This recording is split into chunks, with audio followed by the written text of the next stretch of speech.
Hola, ¿cómo estás? Muy buenas noches. Te damos la bienvenida a Comunistas en la pantalla de Bravo TV. Esta es nuestra mesa de debate, reflexión, análisis sobre la actualidad a la que te invitamos a sumarte. Estamos en vivo hasta las 22. Saludamos también a todos los que están siguiéndonos a través de la página de perfil.com y a través de nuestro canal de YouTube. Muchas gracias por estar ahí. Que tengas una gran semana. Vamos a contarte de qué va nuestro programa de hoy. Vamos a estar hablando, por supuesto, de lo que podemos esperar del cierre de listas hacia el fin de esta semana, mucho run run alrededor de eso, nombres de candidatos y candidatas que suenan y dejan de sonar. Hablaremos también de la baja de pensiones de discapacidad, anuncio del gobierno del día de hoy que está generando, por supuesto, mucha preocupación y controversia, y también tendremos, por supuesto, seguramente coletazos todavía de lo que fue el discurso por cadena nacional el viernes por la noche. Fue en el horario de este programa. Tuvimos tiempo de analizarlo, de, en todo caso, tener las primeras repercusiones, pero hay algún detalle sobre el que uno de nuestros camaradas ha puesto el ojo, y es la formación del equipo económico detrás del presidente Javier Milei y coincidencias de esos cuatro señores que estaban allí. Saludo a los camaradas que me acompañan esta noche. En la extrema izquierda tengo a Néstor Pitrola. ¿Cómo estás, Néstor? Muy bien. Hoy dedico estas primeras palabras a los 140.000 docentes universitarios que están parando hoy en todo el país, junto a los no docentes de todas las universidades del país. Bueno, en el caso de Conado Histórica se prolonga el paro una semana entera, luchando por un salario completamente congelado. También a los obreros químicos de Río Tercero en Córdoba, donde estalló una ocupación de planta ante la violación de una multinacional de la conciliación obligatoria. Y, por supuesto, a los docentes de 8 provincias del país que están también luchando por su salario frente a gobernadores de todo tipo, color y pelaje. Todo esto lo vamos a estar discutiendo el sábado en un gran plenario de sindicatos combativos, movimientos piqueteros, organizaciones de jubilados, que buscamos abrir un rumbo de conjunto al movimiento obrero. Muy bien, el próximo sábado entonces será ese plenario. 16 de agosto en las Facultades Sociales, Aula Magna. Muy bien, saludo a Juan Venturino, analista internacional. Bienvenido, Juan, ¿cómo estás? Bien, es un placer estar esta noche contigo, Juan, como lo digo siempre. Gracias, Juan. Se renueva estos votos, pero además una semana caliente y, como bien decías, nos quieren engañar. Hay cortinas de humo constantes por parte del gobierno de turno y nos requiere a todos muy despiertos y con el espíritu crítico ahí, porque después vamos a entrar y a profundizar de qué se trata toda esta maniobra de ajuste brutal y para qué. Muy bien, saludo a Sergio Zabalza, psicoanalista. ¿Cómo estás, Sergio? Hola Juan, hola camaradas. Bueno, como siempre, un gusto estar aquí. Me interesa sobremanera el tema de la discapacidad, esta obsesión que tiene con el gobierno de atacar a los más vulnerables, de los cuales las personas con discapacidad, se las llama así, en realidad somos todos discapacitados.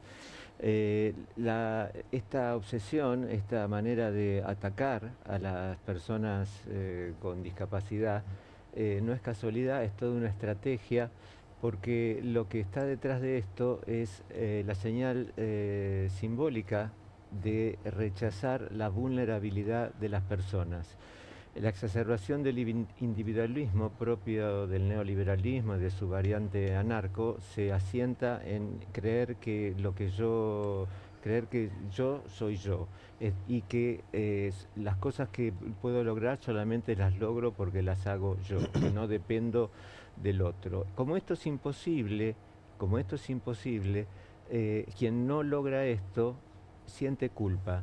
Esta es la estrategia del gobierno, por eso la gente se deprime, por eso estamos hoy en una crisis de salud mental. Hace pocos días se celebró un cónclave en el Congreso de la Nación donde asistieron profesionales de varias disciplinas de la salud mental, y allí hicieron una descripción de todo el país que ronda en torno, para mencionar tan solo algunos síntomas, ideaciones suicidas, autolesiones, ataques de angustia, que ahora los laboratorios llaman ataques de pánico, y demás situaciones extremas. Esto esto no es casualidad, es una intención del gobierno, porque lo que se desprende de esto es la indiferencia, el desinterés y el ausentismo. A este gobierno le conviene el ausentismo y creer que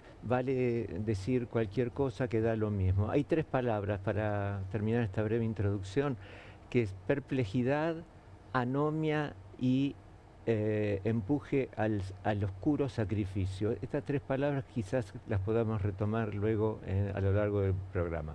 Volveremos sobre el tema, claro que sí, Sergio. Y paso a la derecha para saludar novedades, novedades en la mesa de comunistas. Creo que no es comunista solo hasta las 22. Alejandro Bodar, candidato a diputado bonaerense. Bienvenido, Alejandro, ¿cómo estás? Muy bien, gracias, Juan. Yo, para introducir, creo que hay muchos temas que uno podría hablar, pero me parece importante remarcar la lucha heroica que vienen dando los trabajadores del Garrahan.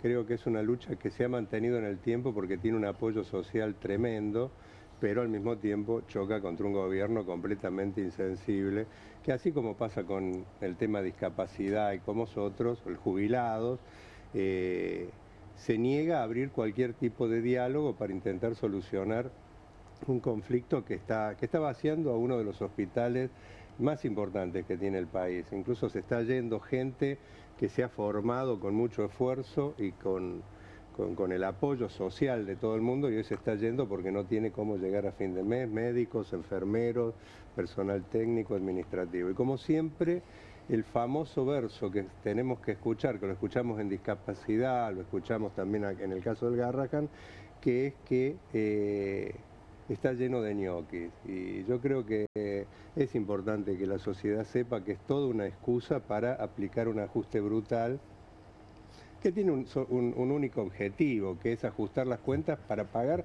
deuda externa, que es lo que no se dice porque todo va dirigido ahí, no tiene que ver con nada que beneficie al conjunto de la sociedad, sino que estamos sufriendo, en este caso en el Garrahan, en jubilados, en discapacidad, una insensibilidad tremenda y agarrárselas con los que menos tienen, mientras que por otro lado, ¿no es cierto?, se le bajan los impuestos, por ejemplo, a la sociedad rural y a sectores que no están sufriendo precisamente la misma situación que el resto. Así que creo que es muy importante que la sociedad apoye estas causas, apoye lo del Garrahan, apoye lo que está pasando con discapacidad, con los jubilados y con cada uno de los sectores que salen no para cuidar privilegios, sino para pelear por sus propios derechos que están siendo vulnerados por este gobierno, que contradictoriamente de lo que dice, solo le interesa beneficiar a los más privilegiados del país. Saludo finalmente a Daniel Arroyo, diputado nacional. Bienvenido, Daniel, ¿cómo estás? Muy bien, un gran gusto. Yo soy el autor de la ley de emergencia en discapacidad, entiendo que vamos a entrar después en el tema. Ya mismo. Lo que estaba convencido es que no la iba a vetar, yo creí que no la iba a vetar, básicamente porque no tiene ningún impacto fiscal, porque es de pura racionalidad, de pura humanidad, porque toca la fibra íntima de un montón de familias, personas con discapacidad, porque el sistema está totalmente desacomodado. Sinceramente pensé que no la iba a vetar. Cuando nosotros logramos la ley conseguimos 2/3 de votos de diputados y de senadores, o sea que haciendo lo mismo, si todos votamos igual que como votamos, otra vez 2/3 de diputados y 2/3 de senadores, automáticamente que debería quedar promulgada la ley. Es absurdo lo que ha hecho con el veto. Va a ser muy interesante, venimos hablándolo prácticamente todas las noches aquí, seguir el comportamiento de los legisladores para ver que sean consecuentes con su voto anterior, ahora cuando llegue el momento, ¿no? Sí, es muy fuerte. Yo creo que discapacidad es distinto al resto. Yo fui ministro de Desarrollo Social de la provincia de Buenos Aires, fui ministro de la Nación, convivo con el dolor hace muchos años, estuve en la pandemia, cuando estaba todo cerrado, estábamos todos preocupados, he estado en inundación, en situaciones muy críticas. Nunca me pasó que tanta gente me pare por la calle y me abrace y se ponga a llorar, de verdad. Y convivo, he estado en situaciones críticas de verdad. Nunca como ahora. Nunca como ahora, y tiene que ver con el tema de discapacidad, con la sensación de decir, pero ¿cómo me está maltratando el Estado? ¿Cómo es que se vienen contra mí? Y tengo una simple anécdota para entender lo difícil que va a ser el cambio de voto. Un diputado del interior que siempre dijo que iba a votar a favor y todo el mundo entendía que iba a votar a favor de la ley de emergencia en discapacidad. El domingo a la mañana se le fueron 5 madres a la casa porque habían escuchado que la semana anterior se había caído una sesión que era por otro tema porque se habían suspendido los vuelos. Y no sabían cómo iba a votar, pero querían estar seguras de que iba a tener el vuelo. Tuvo que salir diciendo, no, quédese tranquilo, viajo un día antes, voy a llegar. Esto toca un dolor muy profundo. Sí, claro. Si alguien cambia el voto sería... Le van a tocar el timbre, seguramente. Sí, pero debería pensarlo varias veces. Seguramente. Vamos a presentar el tema en detalle y entramos ya en el debate, porque lo que sucedió fue que el vocero presidencial, Manuel Adorni, anunció que el gobierno dio de baja más de 100.000 pensiones no contributivas por discapacidad laboral. Hasta ahora, el 60% de las personas no se presentaron a verificar los requisitos y asegurar que las pensiones sean otorgadas únicamente a quienes lo necesitan. La novedad se conoce tras el rechazo en diputados del veto de Milei a la ley que aumenta el presupuesto para el sector. El cálculo del Ejecutivo del ahorro para las arcas del Estado, que representan estas bajas en pensiones no contributivas por discapacidad laboral, representa unos 35.000 millones de pesos mensuales. ¿Podemos compartir el momento en el que el vocero presidencial Adorni hace este anuncio, por favor? De cosas, contarles que en el marco de la revisión de pensiones por discapacidad, la Agencia Nacional por Discapacidad ya suspendió más de 100.000 pensiones, concretamente 110.522 pensiones que habían sido mal otorgadas en gestiones anteriores. Además, se dieron de baja otras 8.107 que correspondían a personas fallecidas y unas 10.038 de pensiones de personas que efectivamente tomaron la decisión de renunciar a la pensión. Entre ellas, las pensiones suspendidas, se encontraron casos resonantes, algunas veces hemos contado algún caso acá, de gente que presentó la misma radiografía que otras personas, el mismo ecocardiograma y la misma medición de presión. En Tucumán, por ejemplo, se encontraron casos que repitieron el mismo estudio, como podemos ver en las imágenes, bueno, que no sé si las están pasando o no, pero la idea era que las puedan ver allí en la pantalla. Este mecanismo no es novedoso, de hecho, como les comentaba, lo había comentado en alguna otra conferencia, siempre con los mismos ejemplos, tal vez el caso de Chaco, que se presentó una misma radiografía de hombro como prueba en 150 pensiones por invalidez diferentes durante esto ocurrido, por supuesto, durante la gestión pasada. Bien, ¿qué hay para decir de esto que está denunciando Adorni, ¿no? Esto de una sola radiografía para 150 pensiones es una irregularidad grande, si esto fuera cierto, ¿no? Porque yo en principio me permito dudar de todo lo que dice Adorni, pero me gustaría confirmarlo con ustedes. De las 110.000 pensiones que dice se dieron de baja, 100.000 es porque no dieron con el domicilio de la persona. Y básicamente hay un problema de base técnico, y es que la Agencia Nacional de Discapacidad tomó el domicilio original. Si hay una persona que hace 15 años accedió a una pensión, tomó ese domicilio. Esa persona puede haber circulado, se puede haber mudado. Estamos hablando de una generación de inquilinos. El 40% de los telegramas no llegaron a destino y estábamos todos rezando que el que lo recibe sea un buen vecino, que él se ponga a hacer una investigación a ver dónde vivía la familia, que vaya y se lo entregue. Claramente había que hacer una auditoría, pero el gobierno decidió hacerla mal. Hay una forma de hacer bien la auditoría que es, hay dos problemas con las pensiones. Los médicos que dieron muchas altas. El promedio de los médicos dieron 200 altas. Si hay uno que dio 5.000, es evidente que hay un problema, hay que ver esa situación. O las localidades. El promedio de las localidades tiene entre 7 y 11% de pensión por discapacidad. Si una localidad tiene el 60%, está claro que hay un problema. En vez de hacer eso, que es ir a ver dónde está el problema, mandaron 400.000 cartas de documentos. Le hacen hacer 200 kilómetros, 10 horas de cola. Le piden a la persona que tiene... A una persona que además, en principio, tiene algún tipo de discapacidad. Tiene claramente dificultades para movilizarse. A una persona que tiene ceguera de nacimiento le hicieron hacer todos los estudios nuevamente. Cambió el concepto, el gobierno cambió el baremo. La pensión es en el mundo por discapacidad. Parte de la base de que una familia que tiene una persona con discapacidad tiene un costo adicional de 30% más del que no la tiene. Entonces la pensión lo compensa. El gobierno volvió 100 años para atrás, como era en la década del 40 del siglo pasado, en la pensión por invalidez laboral. Creó un nuevo baremo, dice usted, para tener una pensión tiene que tener esto, esto, esto, y ahí empezó a hacer una auditoría. En enero hizo esa resolución, fuera de toda norma internacional.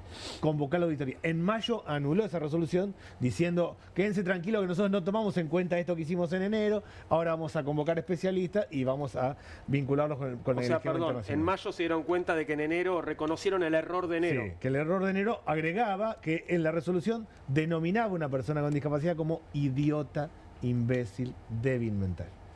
Claramente, la Argentina, no en el siglo XIV, en enero de este año, en el boletín oficial puso eso. ¿De dónde dónde sacaron esos calificativos? Digo, ¿hay algún manual? Sí, para mí pasa esto. Yo creo que en el gobierno pasan dos cosas alocadas. Una, que le pidieron a la agencia de discapacidad que haga un recorte del 30%. Imposible de cumplir Como la sea. fecha. O sea, vos Claro, fijate, como recortar no la esto. puede Claro. cumplir con la auditoría, decidió desacomodar todo el sistema. Porque hay otra parte que es las prestaciones se desacomodaron del todo, por un lado.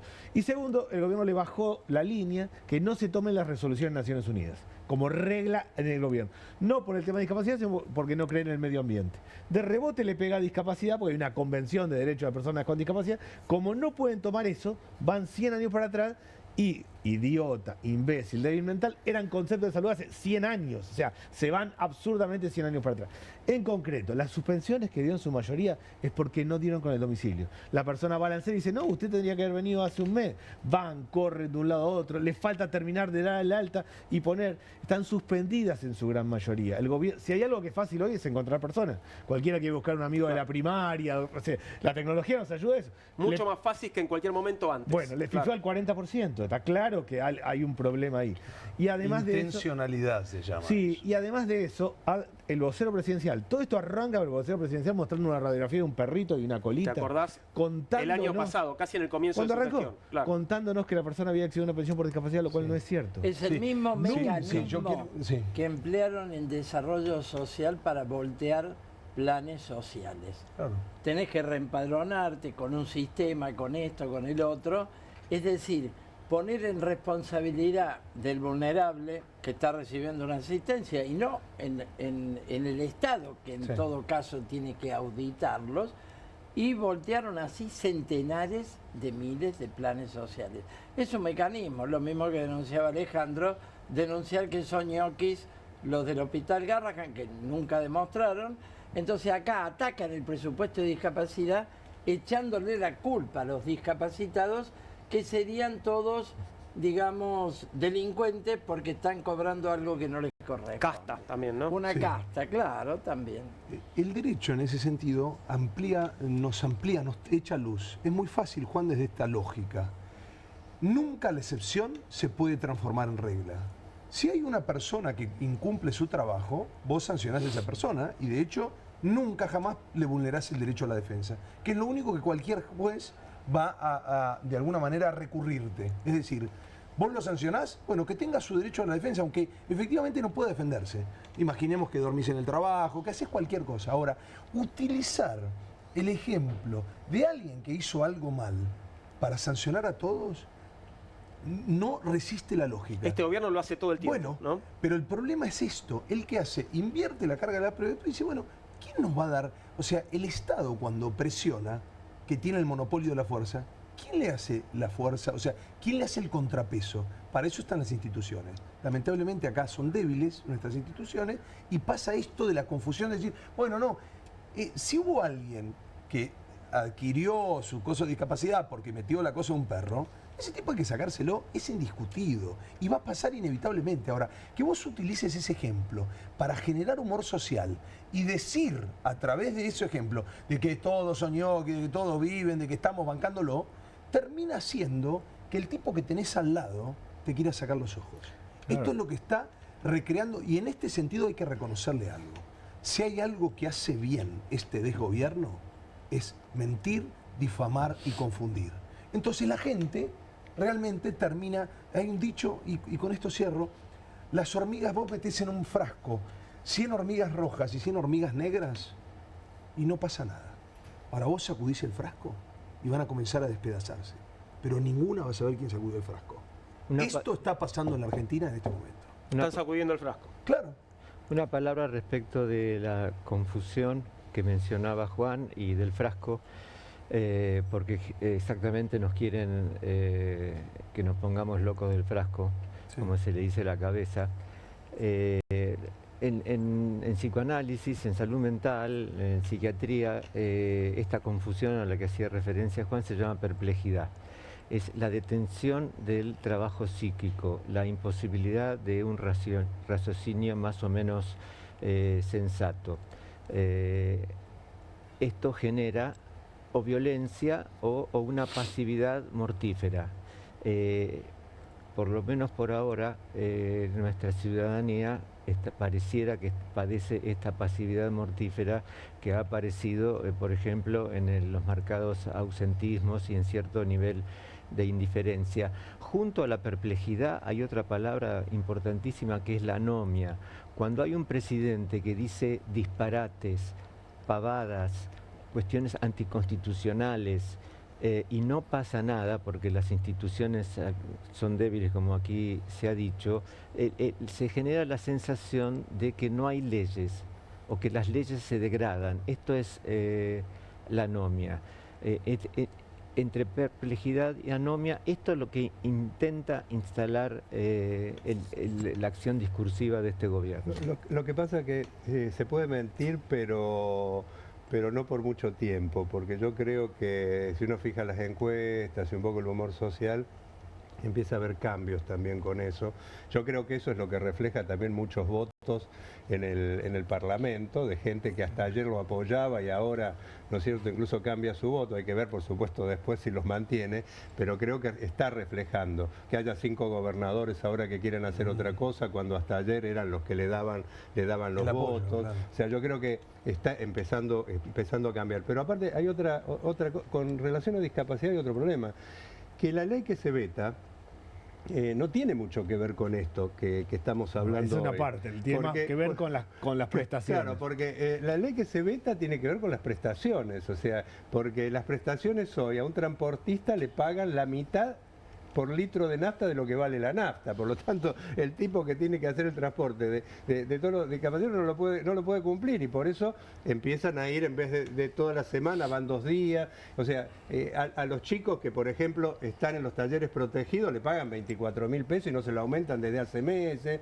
O sea, a los terapeutas, ¿no es cierto?, que tienen que hacer la tarea, no les aumentan el salario. O sea, mientras hacen 300.000 pesos gana un terapeuta. Mientras hacen el verso. 3.000 pesos por hora. Una acompañante terapéutica, 3.000 pesos por hora. Mientras hacen el verso de que acá están yendo contra los privilegios, contra las pensiones de trucha, en realidad lo que vetan es una ley que planteaba aumentarle mínimamente estas prestaciones para que los discapacitados, ¿no es cierto?, puedan hacer esto. O sea, te ponen una cosa por un lado para confundirte, para discutir de otra cosa, y encima afectan a gente concreta que, claro, como decía él, no se enteró siquiera del cambio, pero por otro lado vetan una ley que no tiene nada que ver con esto, sino que planteaba equilibrar las prestaciones para que se aumente las prestaciones al costo de vida real que tienen las cosas. O sea, es global el ataque que hacen y es premeditado, acá no hay ninguna confusión. Podemos ver algo de lo que decía el presidente en su cadena nacional del viernes pasado por la noche, cuando se refería justamente al tema de la discapacidad. Fíjate. Comenzar por agradecerles una vez más por apoyarnos en el rumbo que hemos trazado y pedirles que no se dejen engañar por los que ya llevaron al país al pozo del que estamos intentando salir. En el último mes hemos presenciado un nuevo espectáculo lamentable en la política argentina. El Congreso de la Nación impulsó un conjunto de leyes dirigidas a destruir el superávit fiscal que tantos esfuerzos nos ha costado a todos los argentinos y que es la piedra angular para lo que la recuperación económica sea sostenible en el tiempo y se transforme en crecimiento genuino. Usando causas nobles como excusas, promulgan leyes que irremediablemente llevan a la quiebra nacional.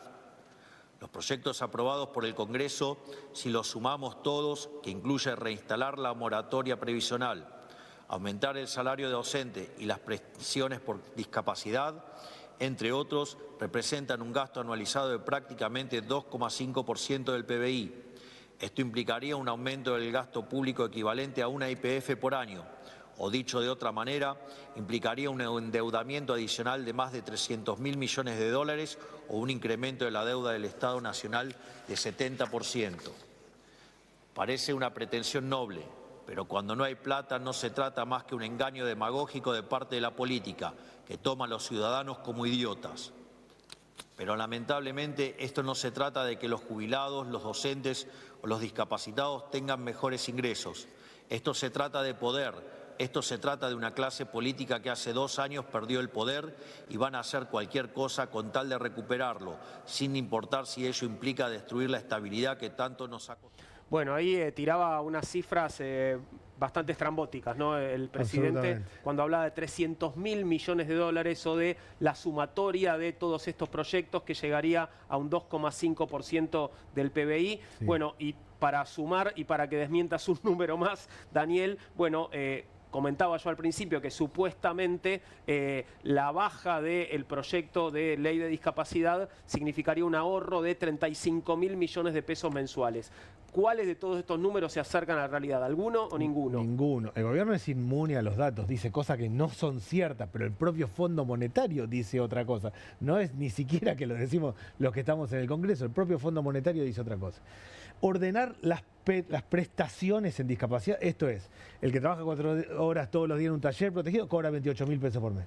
El transportista cobra 28.000 pesos por mes, no por día, por mes.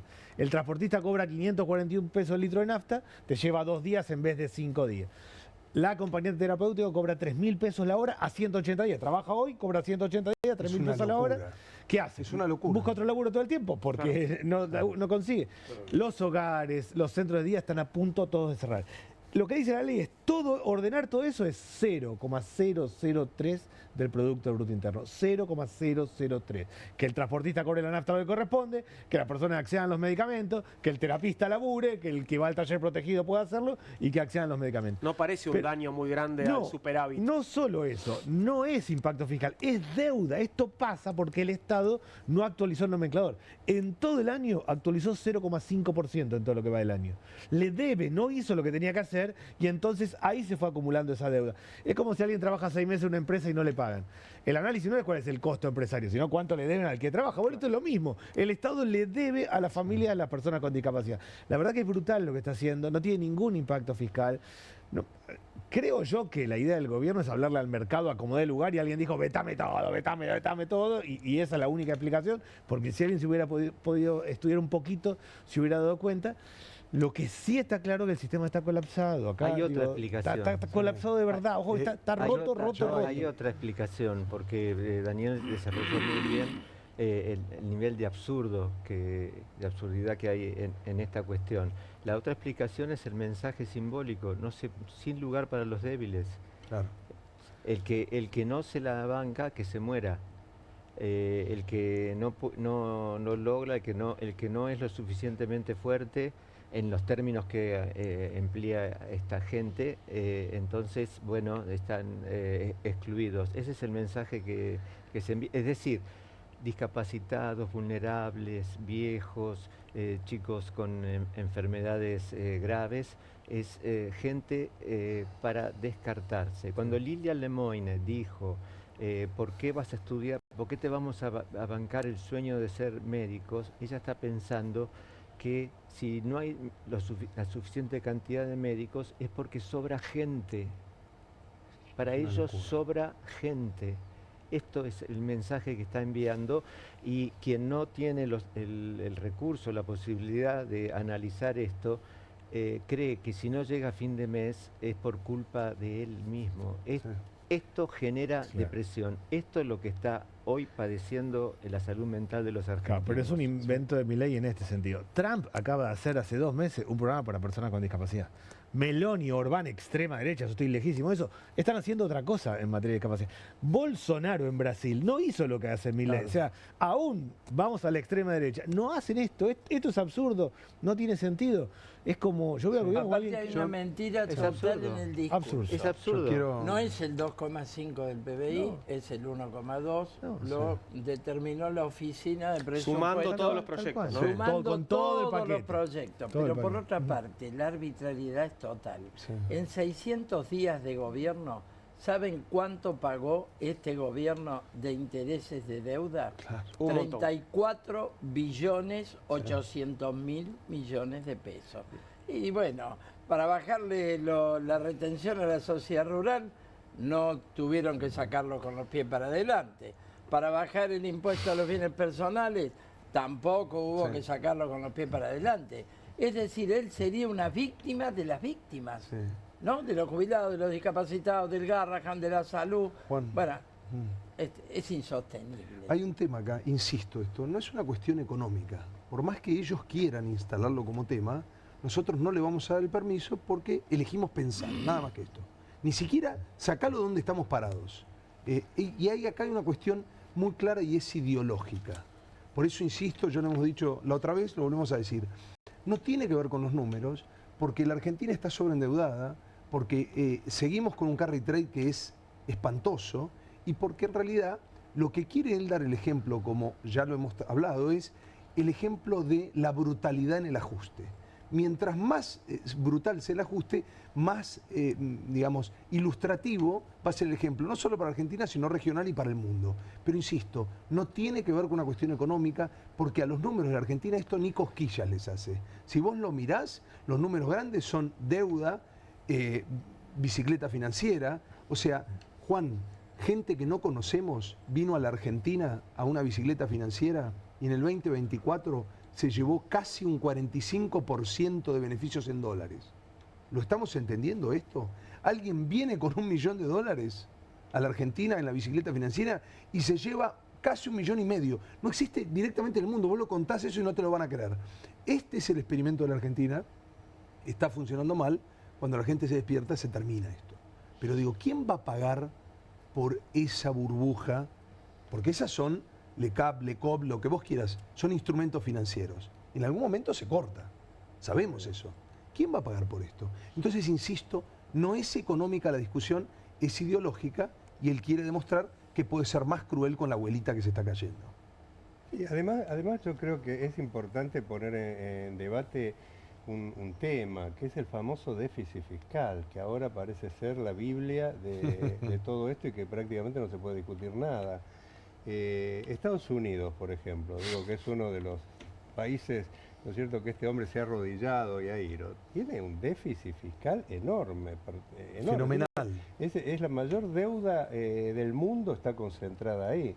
Y los estados, el problema es al servicio de qué está el Estado. Si está al servicio de ajustar para beneficiar permanentemente un sector social y al mismo tiempo la estafa de la deuda sin investigarse, etcétera, o está para solucionar los problemas de los que no tienen otra posibilidad, como es la gente que tiene discapacidad, la salud pública, que tiene que ver con un problema social, que es que la mayoría de la población tiene que ir al hospital público porque no tiene otra opción, la escuela pública. Si ese es el debate, por lo tanto, eso es lo que hay que priorizar, o hay otra cosa. En ese sentido sí hay un debate que es político, que es ideológico y que termina en lo económico, pero en lo económico en el sentido de al servicio de quién se hacen los planes económicos. Claro, está discutiendo el rol del Estado.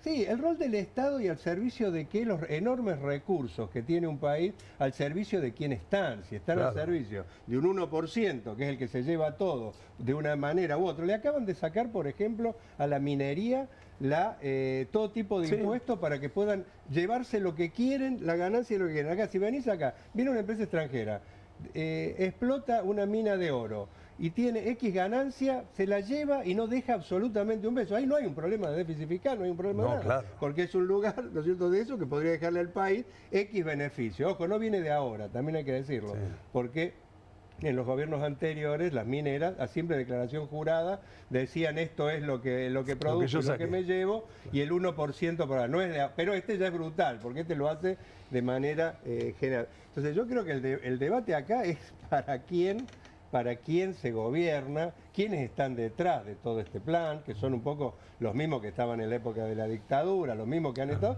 que ahora se sienten con la posibilidad de hacer prácticamente lo que quieren, y por eso lo aplauden en cada foro que va, o sea, los mismos de siempre, porque digámoslo, son los mismos de siempre. Por eso replantea el debate, hay que ir contra el tema del déficit fiscal como si fuera que estuviera grabado en las tablas de Moisés, más o menos el déficit. No, o sea, acá lo que hay que discutir es los recursos del país al servicio de los que menos tienen, al servicio de la gente que está desocupada, que hay que recomponer todos los desastres que han hecho con relación a la asistencia social, al servicio de los jubilados, al servicio de la salud pública. O sea, tenemos que hacer ese debate. Perdón, tengo la sensación de que en esto que se llama la batalla cultural, han logrado algo con la idea del equilibrio fiscal. Me parece que hay una porción grande de la opinión que ha comprado la idea de que el equilibrio fiscal es un valor que debe ser abrazado y defendido. Por eso yo creo que hay que destruir esa idea. Hay que dar esa discusión. Hay que dar esa discusión de que ese no es un bien absoluto. Bien. Porque han hecho otras, que es el tema de que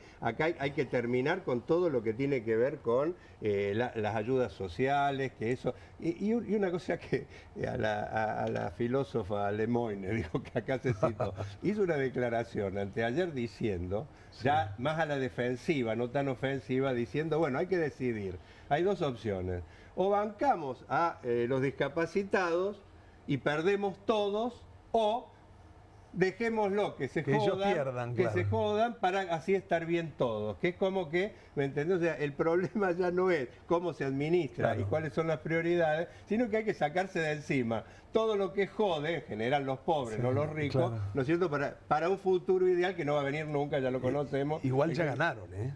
Porque si nosotros tenemos que discutir a la filósofa Lemoyne, ellos la batalla cultural la vienen. Tiene que ver con otro problema, que es la desmoralización también que han provocado otros gobiernos que decían lo opuesto y después terminaban también con muchos problemas. Yo creo que no se entiende un Milei sin ir para atrás en el pasado. Una lógica. Porque muchos que decían y hablaban de la justicia social, hablaban de todo esto, ¿me entendés? Después hacían completamente lo opuesto y eso es lo que generó una bronca que terminó dándole una bala a esta persona. Ahora, hay una cosa cierta.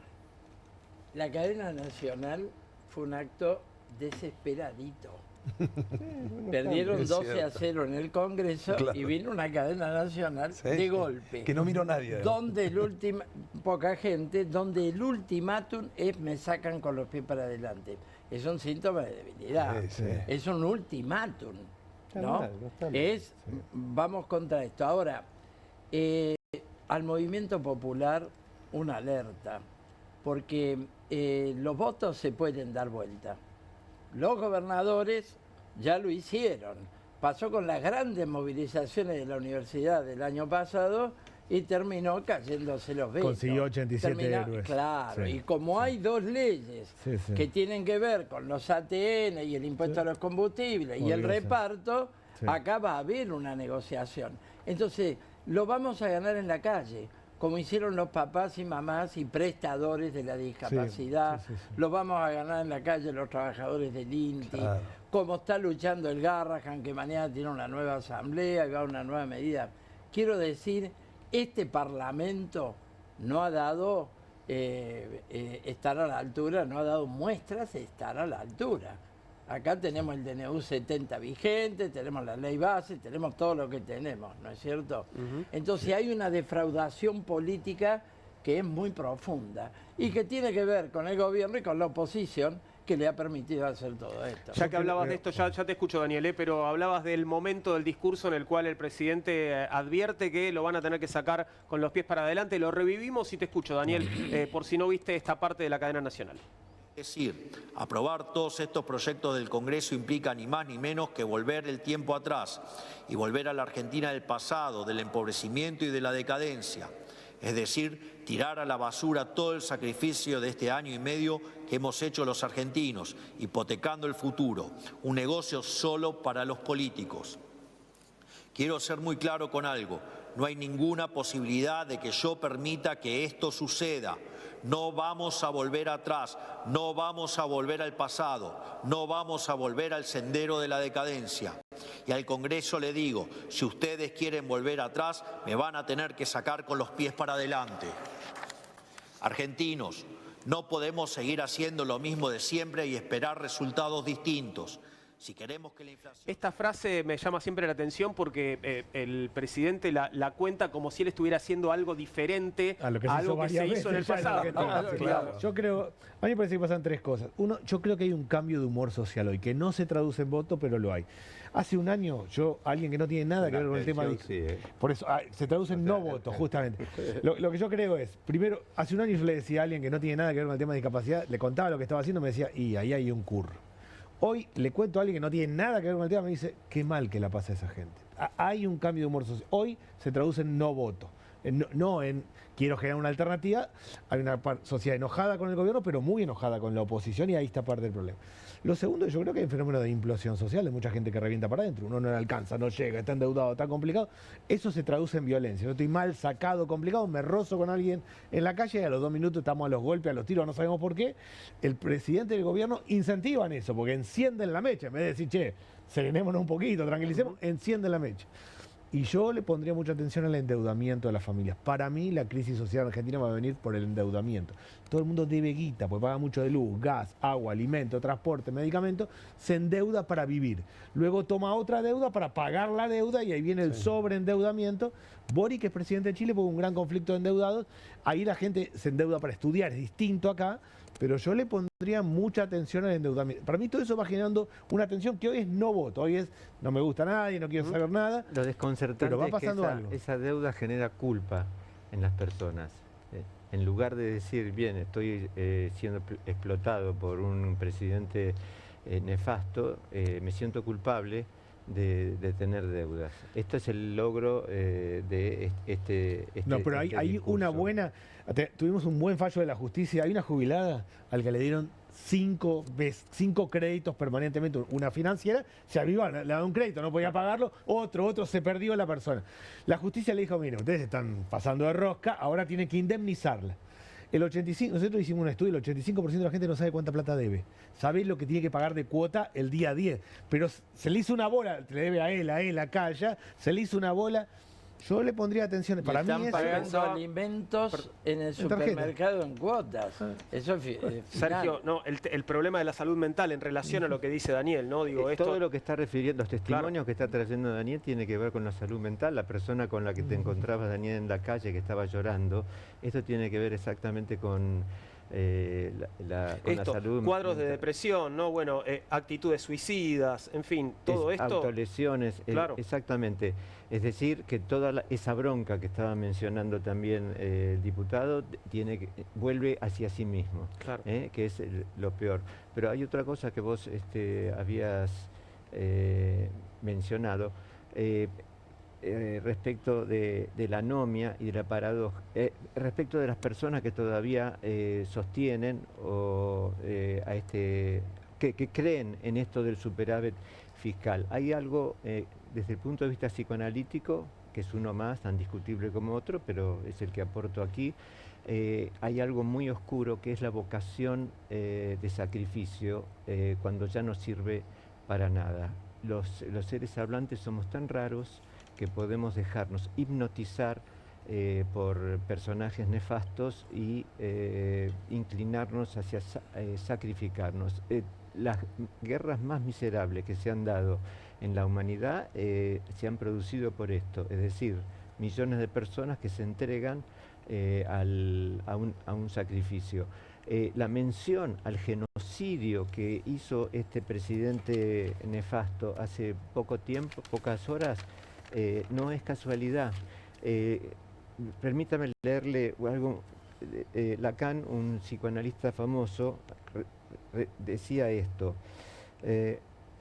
Hablaba de las formas más monstruosas y pretendidamente superadas del drama del nazismo.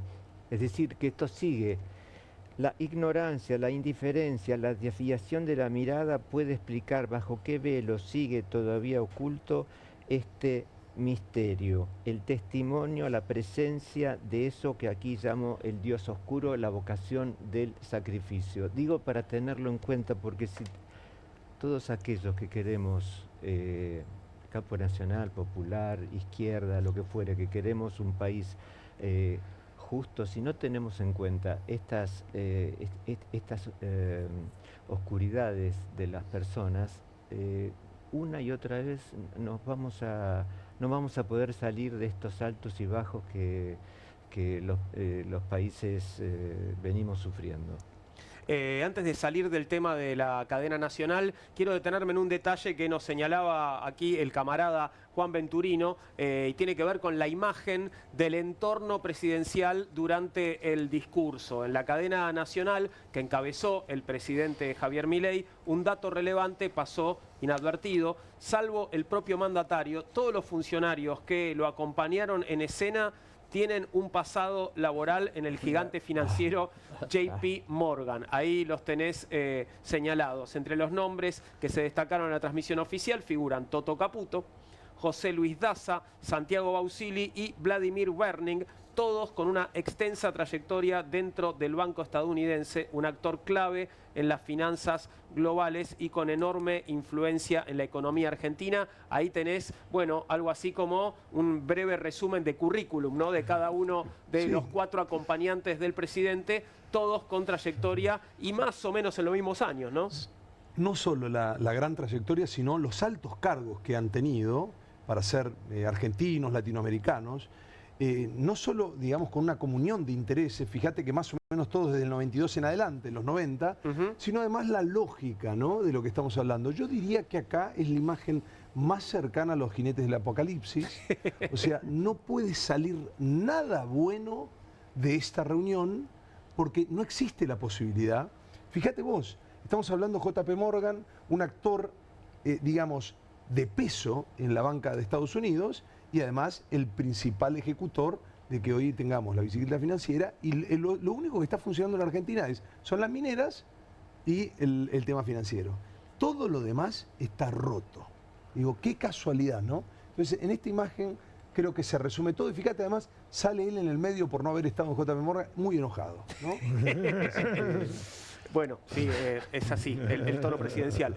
Bien, vamos a hacer una pequeña pausa y después vamos a meternos ya un poquitito con el armado electoral de una y otra fuerza. Tengo candidatos aquí en la mesa, así que les voy a preguntar dónde y cómo van a jugar, pero especularemos también con lo que harán los que no están aquí sentados en la mesa de comunistas. Ya volvemos enseguida.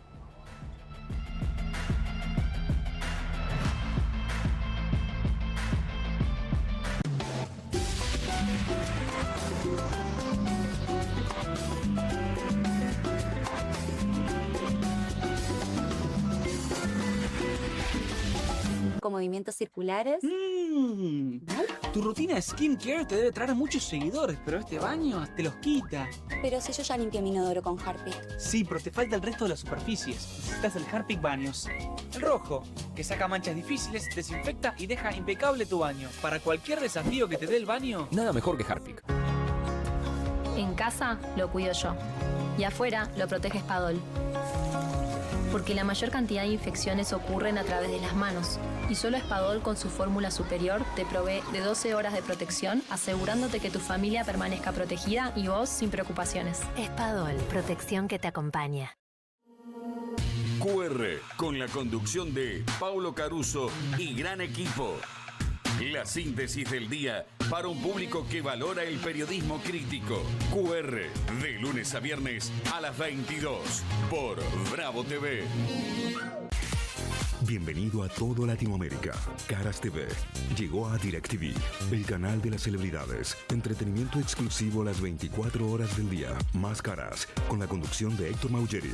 Red Carpet, Caras News, Caras Realeza, Caras Fashion, Caras TV. Llegó a DirecTV. Contenidos exclusivos para toda Latinoamérica. Estudia en la Facultad de Comunicación y en la mayor redacción de América. USBA, Universidad del Sur de Buenos Aires. La Universidad del Grupo Perfil. Licenciatura en Comunicación Periodística. Licenciatura en Comunicación Institucional. Títulos con reconocimiento oficial y validez nacional. Inscribite a las reuniones informativas en universidad@perfil.com. Aprende comunicación dentro de un medio de comunicación. USBA, Universidad del Sur de Buenos Aires. Straight 8, la nueva herramienta de entrenamiento que te ayudará a pararte más derecho, ensanchar los hombros y alinear la columna para un alivio instantáneo.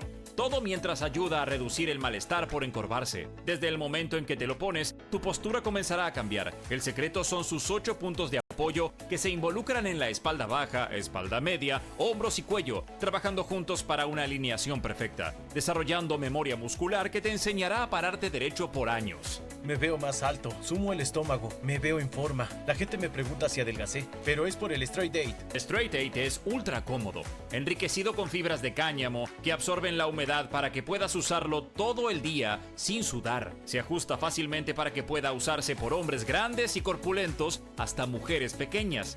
Es tan ligero y discreto que puedes llevarlo debajo de la ropa y nadie notará que lo llevas puesto. Es por eso que necesitas Straight Date, para que comiences a pararte más derecho y con más confianza. Los viejos aparatos ortopédicos pueden costar miles de pesos, pero ahora puedes ordenar el nuevo Straight Date de la línea Serafit. Te ayudará a pararte más derecho, ensanchar los hombros y alinear la columna. Para un alivio instantáneo, todo mientras ayuda a reducir el malestar por encorvarse. Desde el momento en que te lo pones, tu postura comenzará a cambiar. Llame ahora mismo y adquiera su Straight Date. Descubra los productos más novedosos y exclusivos de la línea Serafit en tvcompras.com y obtenga este fantástico producto de TV Compras. Llame ya. Seguir muchos años más depende de tus huesos. ¿Y qué tengo que hacer? Es simple. Con Simple Calcio más vitamina D podés seguir muchos años más. 2 gomitas de Simple Vitacal en tu rutina diaria te aportan el 50% de la ingesta recomendada de calcio y vitamina D. Es simple, con el aval de Vago y Arcor.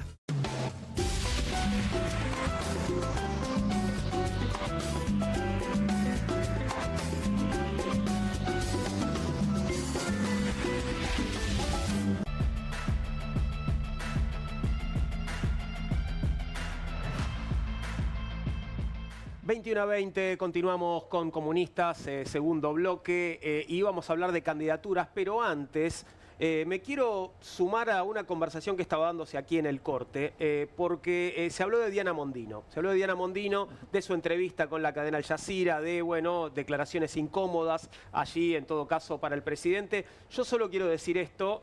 y someterlo a la evaluación de la mesa, porque Diana Mondino se pregunta en algún momento de la entrevista si el presidente es poco inteligente o es corrupto.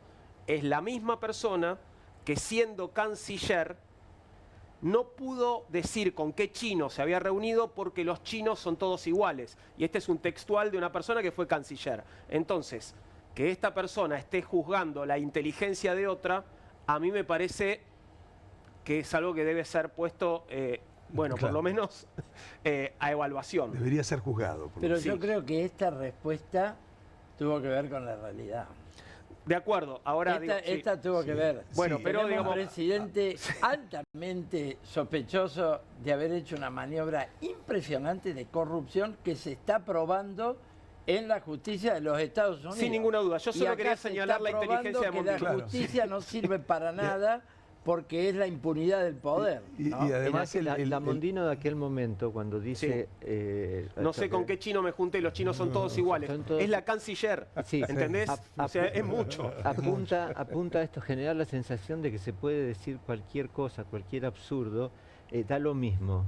Cuando se genera esta sensación ya se pierde la credibilidad en las leyes, no importa, el poder ya no está ejercido por una autoridad legítima, el poder está manejado por un señor que hace lo que se le da la gana y entonces no vale la pena luchar. Esto es el discurso de la Libertad Avanza. Bien, y para cerrar, solo les pregunto, a ver, ¿ustedes qué piensan de esta entrevista? Digo, ¿esta entrevista fue una operación montada para dañar al presidente Milei? ¿Fue una entrevista a la que Diana Mondino va como una incauta y entonces como una incauta termina respondiendo las cosas que respondió? No, yo creo que Diana Mondino fue para tratarse de hacerse notar para ver si podía ser candidata en Córdoba en esta elección. Ajá. Y a dejarlo mal parado a Milei, pero no tanto. La impresión de ella para mí era decir, che, yo soy algo distinto, el gobierno en el medio lo terminó prendiendo fuego. Creo que la idea original no era esa, porque en el fondo también se complicó ella misma. Claro, eso no le salió bien. Al final esto no salió bien para nadie. Mi impresión es que quedaba dejando sentado que ella sabe y el presidente no, y terminó incendiando todo. Claro. Absurdamente. El periodista muy piola, y además también no sé por qué metió podía ser el I, ¿no? Eso es para discutir también. Porque fíjate que dijo o una cosa o la otra, por ahí son es las dos. Sí, lo que es claro, que en varios países, sobre todo en Estados Unidos, el tema Libra es muy fuerte, porque de verdad, digo, arranca valiendo 0,001 una moneda, ninguno de nosotros nos habíamos enterado nunca existía la moneda Libra, tuitea el presidente, a las 3 horas vale 5,02, se van con 250 millones de dólares, se retiran y se cae. Y ahora se está probando las relaciones previas, las transferencias previas, las reuniones previas. Pero una cosa muy fuerte. Fuertemente preparado. Digo, alguien podrá discutir cuál ha sido el rol del presidente. Lo que es evidente que hubo una estafa, no hay ninguna duda, y que hay un grupo y 4 vivos que se quedaron con la plata de los demás. Incluso lo de Mondino puede querer decir poco inteligente para para hacer un negociado. Ella es una alta banquera, no es cualquier persona. Es como estos de la banca Morgan. Mondino es una de ellos, ¿no? Es decir, poco inteligente para haber montado la estafa de corrupción que montó. Claro. Es fuerte. Tiene su historial también, ¿no? Yo creo que a Mondino no le saldría bien igual, tampoco, perdóname.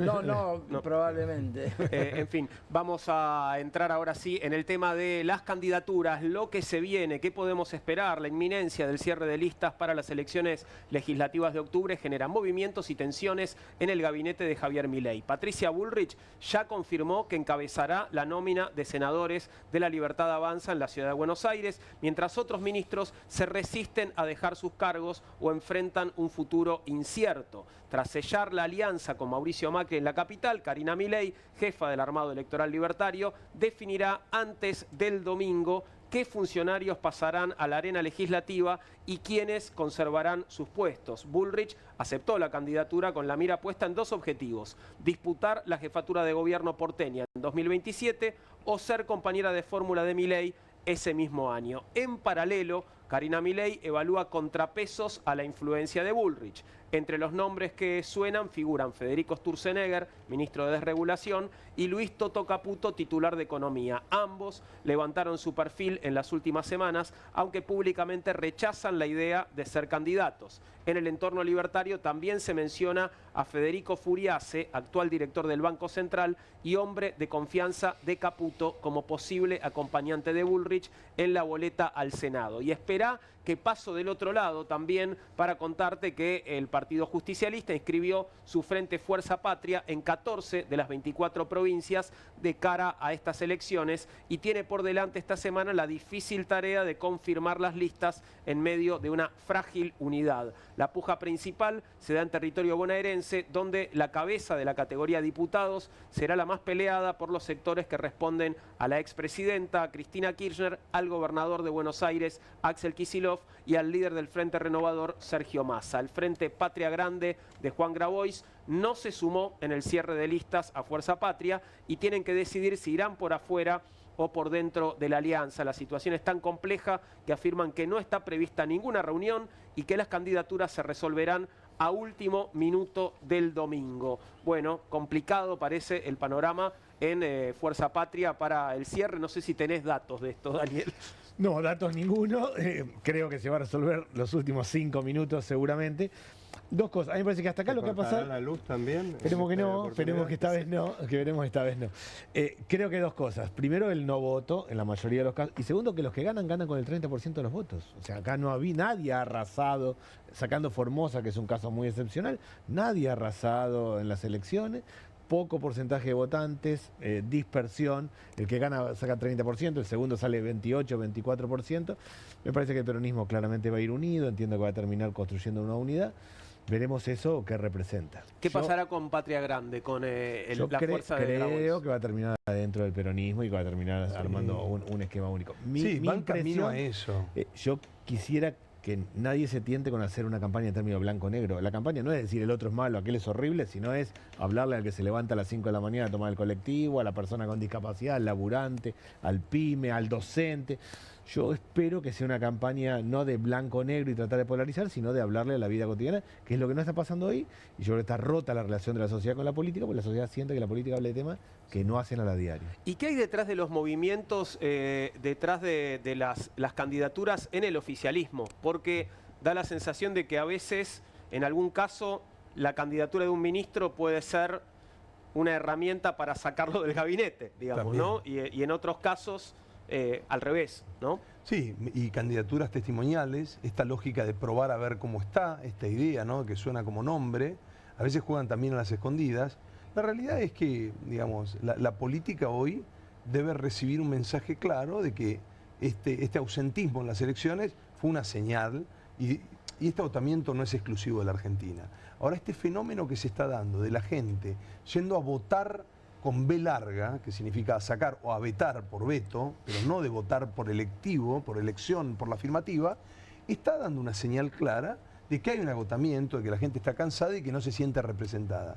Ahora bien, la clase dirigente todavía no se hizo cargo de eso, ¿no? Está mirando para otro lado como perro que está en otra, ¿no? Pero en algún momento tiene que hacer esto un poco más de pie y tiene que haber también un punto, una, digamos, obligada renovación. Lo que pasa es que también es cierto que es muy difícil en la política permitir que haya, digo, te toca un outsider como este, como pasó en Bolsonaro en Brasil, como pasó en Italia, Meloni. No es un caso aislado.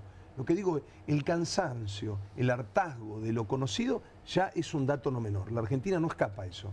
Ahora bien, hay que ver en qué momento la clase dirigente hace mella de eso y empieza a reflexionar. Creo que hubo ya una especie de mea culpa en esta lógica y el conflicto de Vedet se ha calmado un poco en ese sentido. ¿A qué conflicto te referís, perdón? No, a todos los conflictos donde todos se veían primeros, digo, desde Máximo determinando con Kichilov, diciendo yo estoy preparado, con Massa, cada uno con su porcentaje como si fueran patrones de estancia.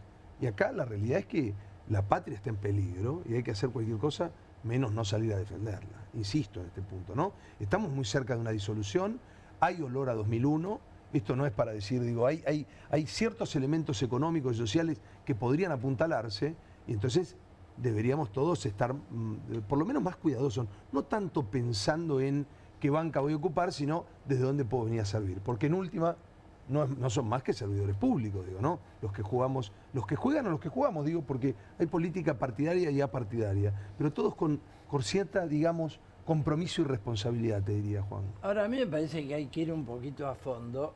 ¿Por qué se equivoca la política? Yo ese término de la política, naturalmente, lo rechazo. Bien. Nosotros somos una política socialista de los trabajadores, antisistema, que no nos reconocemos en la política. Ahora, ¿por qué se equivoca la política? De no escuchar lo que le importa a la gente. Porque siguen la agenda de la clase capitalista, siguen la agenda de la Unión Industrial, de los bancos, del FMI, de la sociedad rural, de Carvap, incluso de CAME, que acaba de decir que el consumo cayó 5% en julio, insólito, al cobrar el aguinaldo. Sin embargo, promueven como nadie la reforma antilaboral.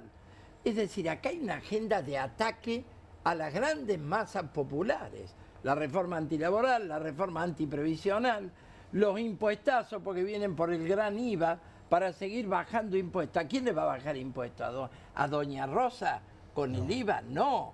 Quieren bajar las retenciones, quieren bajar, como ya bajaron los impuestos de bienes personales, etcétera. Entonces, vamos al fondo del problema, que es el problema que plantea el Frente de Izquierda.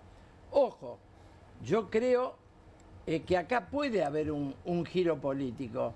Naturalmente lo vemos, igual que vos, ligado a la calle. Acá puede haber un 2001, por supuesto. Puede haber una crisis por arriba como la del 2001, porque esto no se sostiene, incluso macroeconómicamente, y va a promover la intervención de los de abajo. Y creo que los grandes cambios en la historia se han dado con las grandes intervenciones populares. El Cordobazo, el 2001, 17 de octubre del 45. No creo que pase por una recomposición de un peronismo que está atravesando una crisis histórica porque no tiene una agenda diferente de la agenda de la derecha. Perdón, le tengo que preguntar a Daniel, ¿sentís que es así? Digo, ¿dónde está la agenda del peronismo hoy? No, yo creo que el peronismo tiene un problema serio, claramente. En parte porque cambió la sociedad, es otro mercado de trabajo, es otra realidad, y porque ha perdido el foco de hablarle la vida cotidiana. Yo creo que hay que construir nuevas ideas en el peronismo, de verdad creo que hay que construir nuevas ideas. La sociedad está enojada con el gobierno, pero más enojada con la oposición. Siente un problema serio, yo creo eso. Ahora, construir nuevas ideas significa no posicionarse enfrente de Milei solamente. Posicionarse enfrente de Milei es fácil porque lo que hace es brutal. Sino es construir, ¿hacia dónde van los que laburan en Argentina? ¿Cómo nos vamos a jubilar en el futuro? ¿Qué escuela secundaria queremos? Con esta escuela secundaria nosotros nos vamos al siglo XXI. ¿Cómo hacemos otra escuela secundaria? ¿Qué tipo de proceso productivo vamos a tener de verdad en la Argentina? ¿Seremos solo commodity, armaremos proceso industrial? ¿Cómo vamos a desarrollar el sistema de salud? Si algo está colapsando, ¿es el sistema de salud? Bueno, me parece que ahí debería ir el peronismo. Yo creo que parte del enojo de la sociedad con el peronismo es que no está planteando temas en estos términos. Y hay que ser realista, hay que plantear otra cosa, no hay que hacer siempre lo mismo. Acá no hay péndulo. péndulo. La sociedad lo fue a buscar a Milei y le dijo, vos venís, rompe todo. Le dio un mandato, venís, rompe todo. Cuando empezó a romper el sistema educativo, la misma sociedad le dijo, pará, esto no. Pero tenemos un problema y no se resuelve solo oponiéndose. Yo creo que ahí sí... Proponer nuevas ideas está muy bien. Ahora me pregunto si la cuestión no se trata de volver a las raíces, al nervio más íntimo. En parte sí, pero peronismo. También es otra, otra sociedad. Por ejemplo, no sé de qué peronismo por ejemplo, lo que hizo, lo que pasó con Juan Monteverde en Rosario. Juan Monteverde trabajó al lado de la gente. Esto fue lo que hizo Juan, eso lo creo, con claramente. Perón y Evita. Y ganaron en Rosario después de 50 años. Está muy bien. Daniel acaba de mencionar de enumerar toda una serie de demandas de la sociedad, porque la sociedad ha cambiado, perfecto, pero la cuestión es estar al lado de la gente, trabajar al lado de la gente, escuchar. El problema es qué se le propone a la gente, porque el gran problema es, uno puede trabajar y trabajar, el problema es qué se le propone, qué propuestas tiene realmente el peronismo, por ejemplo, para sacar al 50% de la gente que está pasando pobreza, para recuperar el trabajo, porque hoy en día la mayoría de la gente vive de la informalidad. ¿Qué propuestas hay? Nosotros desde el Frente Izquierda somos claros, por ejemplo.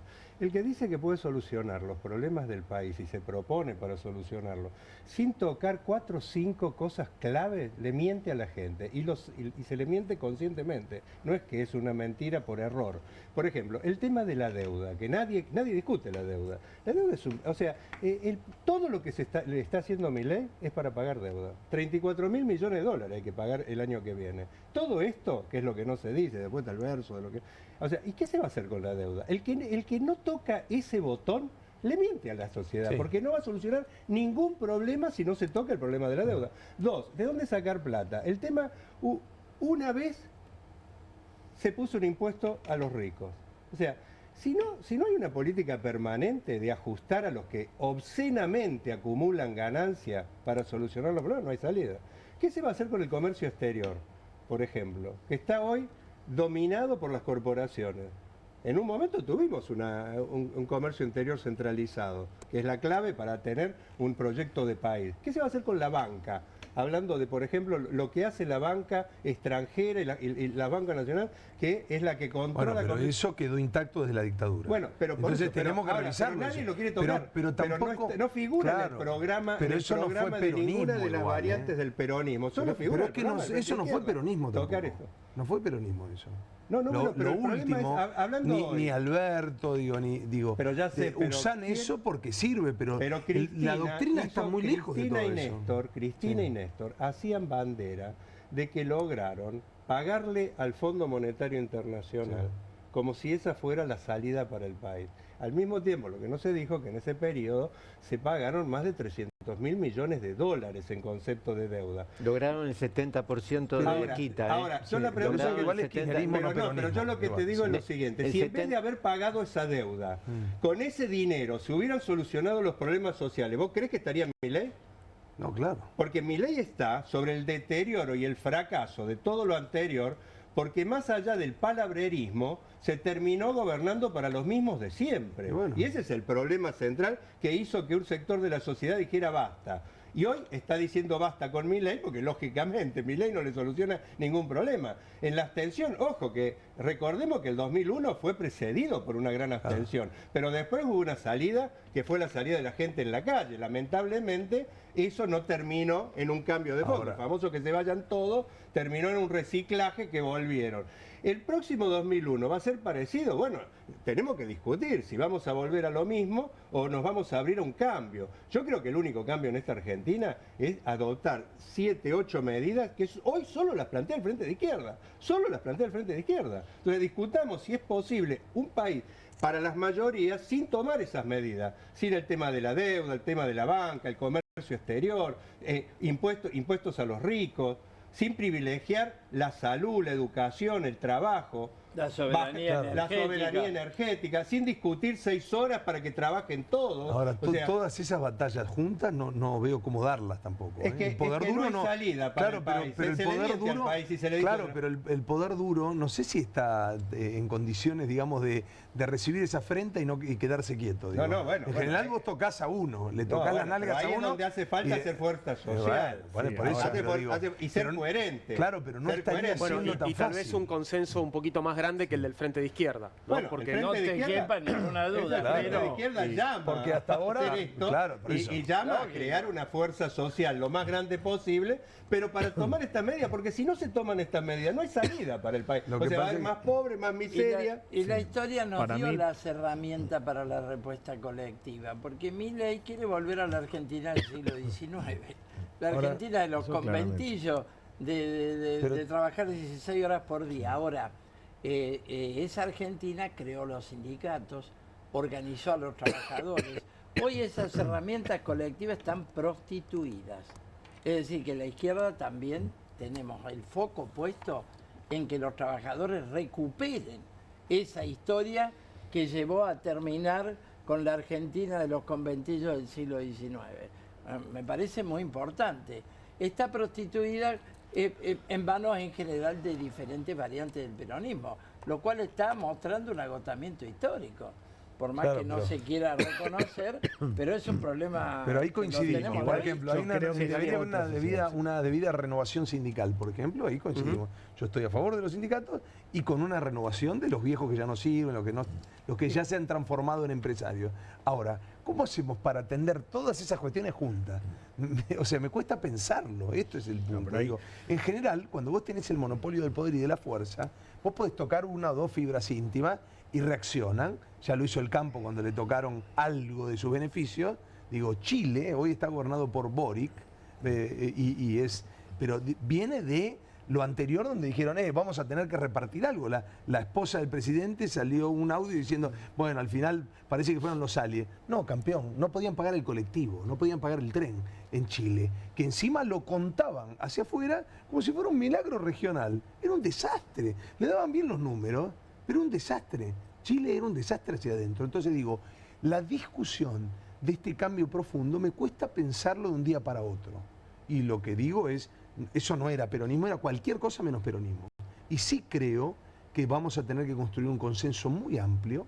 La izquierda va a tener que abrirse con sus grandes ideas y con su fuerza, pero también aceptando que hay otras opciones y entender que esto, o todos juntos o volvemos a, digo, la sábana corta, o te tapás los pies o te tapás el cuello, no podés taparte entero. Sí, yo creo que hay que partir de una base, mi opinión es que está rota la relación de la sociedad con la política. Coincidimos. Rota la relación de la sociedad con los sindicatos, rota la relación de la sociedad con los movimientos sociales, y yo creo que lo único que está en pie hoy es la escuela. Yo creo que lo único que tiene legitimidad en un barrio hoy es la escuela, con mucha crítica. El padre y la madre cuestionan lo que aprenden de matemática o de lengua, pero dicen, es por la escuela. El pibe que está en la esquina, quemado, sabe que tiene que ir a la escuela, no puede, pero sabe. Partiría de esa base. Acá hay un esquema muy roto, que exceden mucho al peronismo. Está roto el funcionamiento cotidiano y eso genera implosión social. Sobre esa base, ¿qué es el mundo del trabajo hoy? Desempleo y sobreempleo. Un montón de gente buscando laburo y no consiguiendo, y la persona que labura y además maneja un auto y además va con la motito o la bici de un lado a otro. Porque necesitas 3 o 4 para que te alcance. Para llegar y para pagar las deudas que tenés y para poder acomodarte. Es un esquema donde la mitad de los jóvenes no terminan la escuela secundaria. Y claramente no es solo de este gobierno, sino que viene de lo anterior también.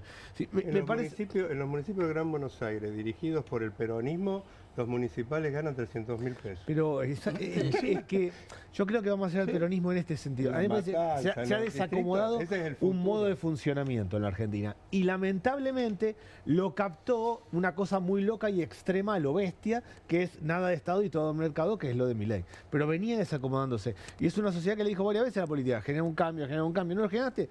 Trajo otro que venga a romper todo. Bueno, me parece que yo más allá de ahí se dio un tiro en el pie la sociedad.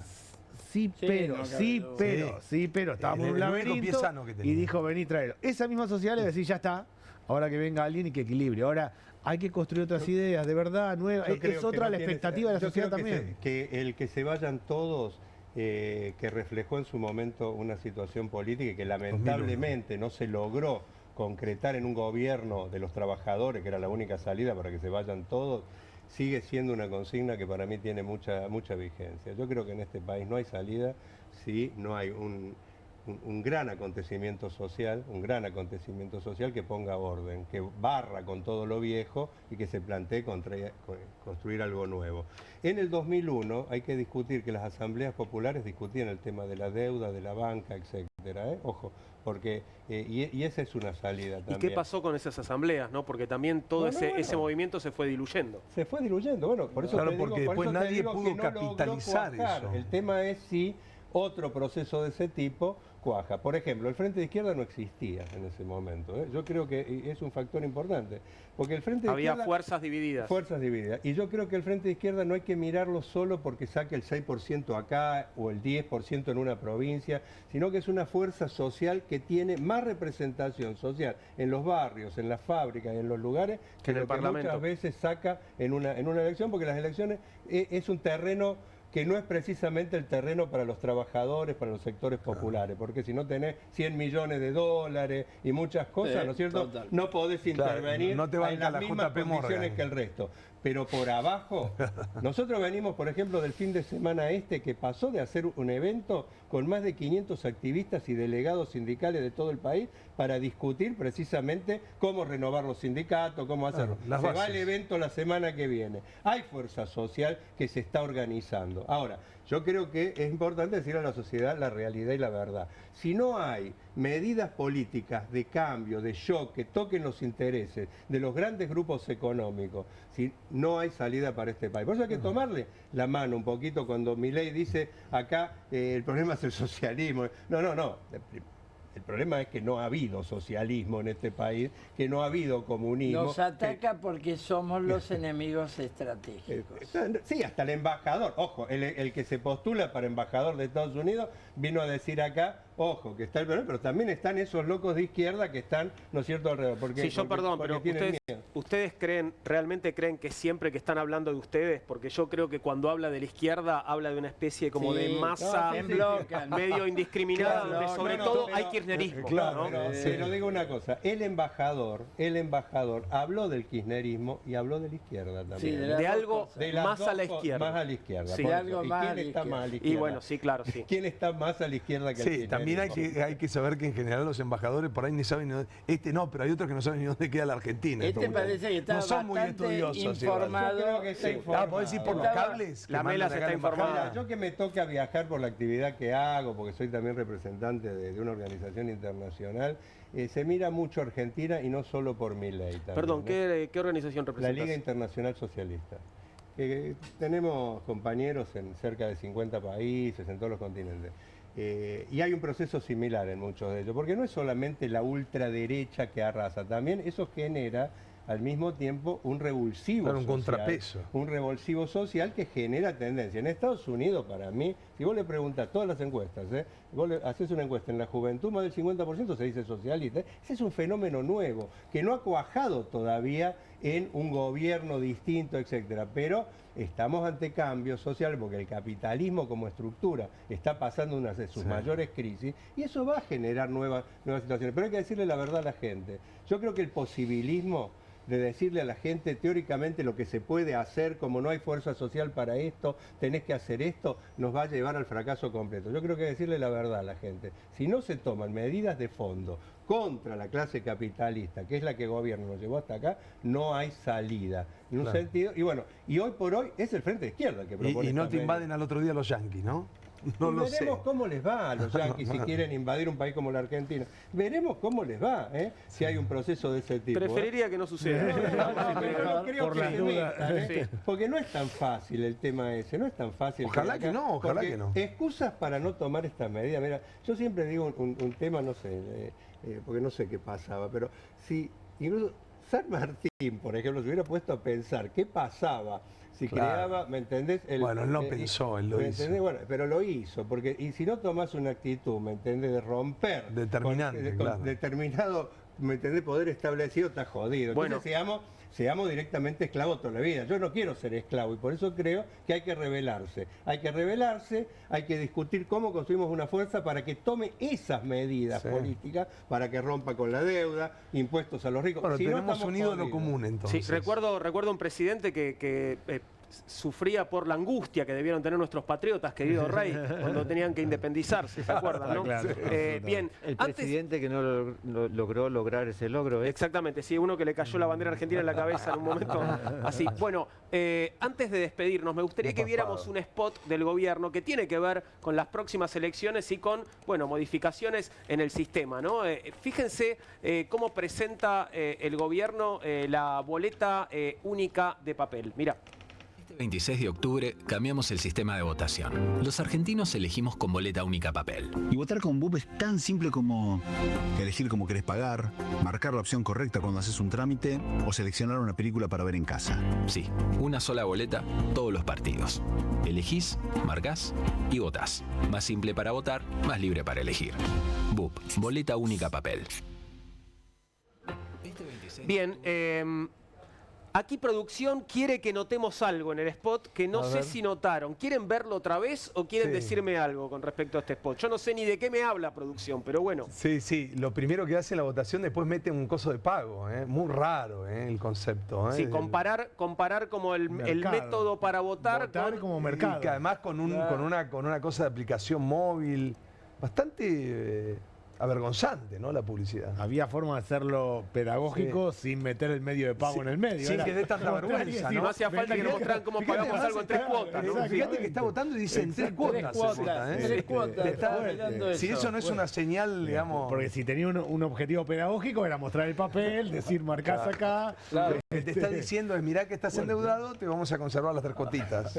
Que es por otro lado la única comunicación oficial, así en términos de campaña. Yo no lo había visto, es fuerte de verdad. Es raro, ¿no? Es raro. Nos toman por tontos. Pues si la idea era lo pedagógico, había formas más sencillitas de decir, acá está la boleta, fíjate, mirá, una X. había una gaseosa que vos te la ponían en el cine y la gente hacía un ruido determinado y la gente salía corriendo a buscar esa gaseosa. Esto está estudiado. Hay muchos años de publicidad y de propaganda. Esto no es joda. Parece un sonso, pero alguien le dijo, mete esto. Pero es una propaganda institucional, es simplemente decir, mira, tenés que votar marcando la X. Es un spot de presidencia de la nación. Muy fuerte, sí, pero ellos no rinden cuentas, acordate de eso. Hasta que un día se rinde todo. Bueno, mañana llegará. Igual tan estudiado, no sé, vos decís tan estudiado. O son demasiado brutos. Estoy más cerca de creer que manejan se manejan más cómodos en la improvisación. Pero no lo sé. Es raro cruzar con el tema de mercado. Que son brutos. El objetivo lo entiendo, que es decir, mira, para votar tenés que marcar una X, hasta ahí va claro. Pero en el medio. Pero esa parte del mercado está hecho desde el tuit personal del presidente, que no es lo mismo que. Claro, claro. Es la libertad de expresión de presidencia de la nación. Exactamente. En fin, Alejandro, creo que querías decir algo antes de que cerráramos el programa. Creo que es muy importante pronunciarse contra el genocidio que está sucediendo en Gaza. Me da la impresión de que es una causa de la humanidad. Estamos presenciando por los medios de comunicación masivos un genocidio. Nunca pasó en la historia, ha habido muchos genocidios, pero presenciarlo por televisión y por las redes sociales, han matado 6 periodistas en estas horas de Al Jazeera, precisamente para que no se pueda conocer más de lo que pasa. Se está matando a los niños, no solo por bombas y mutilándolos, sino por hambre. Se bombardea las filas donde la gente va a pedir alimentos. Se ha votado en el Parlamento de Israel tomar Gaza directamente y avanzar sobre Cisjordania. O sea, creo que no podemos permitirlo y creo que estamos en campaña electoral. Sería bueno que todos los espacios políticos se pronuncien, ya sea a favor o en contra, para que la sociedad sepa, porque por omisión se puede ser cómplice de un genocidio y por el silencio, que creo que es muy malo, porque ya sabemos que el presidente lo que opina y que está y es cómplice de ese genocidio. El problema es que tendría que levantarse la voz, como se está levantando en todo el mundo, porque hay una movilización tremenda, y creo que es muy importante no dejar este tema que se pase de más, ¿no? Por eso creo que ese tema... el sábado tuvimos la más importante movilización acá en la Argentina. Marchamos hacia la Plaza de Mayo, el Comité de Solidaridad con Palestina. Bueno, es auspicioso porque acá el lobby sionista, no confundir antisionismo con antisemitismo. Por favor, no. Que es la barbaridad que le han hecho a Alejandro, a Vanina Biasi, la otra batalla cultural internacional que es atacar a Netanyahu, y el genocidio que se está haciendo con el pueblo palestino es antisemitismo. Absurdo. Nos hemos movilizado con Judíos por Palestina, que es un movimiento importante en la Argentina, todavía mucho más en los propios Estados Unidos. Así que, bueno, me sumo a esto fuertemente. En el caso del Frente de Izquierda, vamos a rechazar absolutamente que Netanyahu venga a la Argentina, cosa que están tramando. No puede pisar suelo argentino. Hay una denuncia de ATE junto con hijos en el juzgado de Casanelo, el fiscal es Marijuán, para detener a Netanyahu cuando llegue el 7 de septiembre. Claro, la Corte a la tiene captura internacional. Y tiene, discúlpenme, no creo que eso suceda. No va a pasar. Pero bueno, en fin. Tampoco, por eso hay que movilizarse para que no venga. Porque Bien, creo sí. Bien. Camaradas, se nos acabó el tiempo. Les agradezco a todos por haber venido esta noche. Gracias, y por supuesto, gracias los esperamos cuando quieran. Ahora vamos a hacer una pequeña pausa y enseguida estaré saludando a Pablo Caruso porque se viene QR a Bravo TV.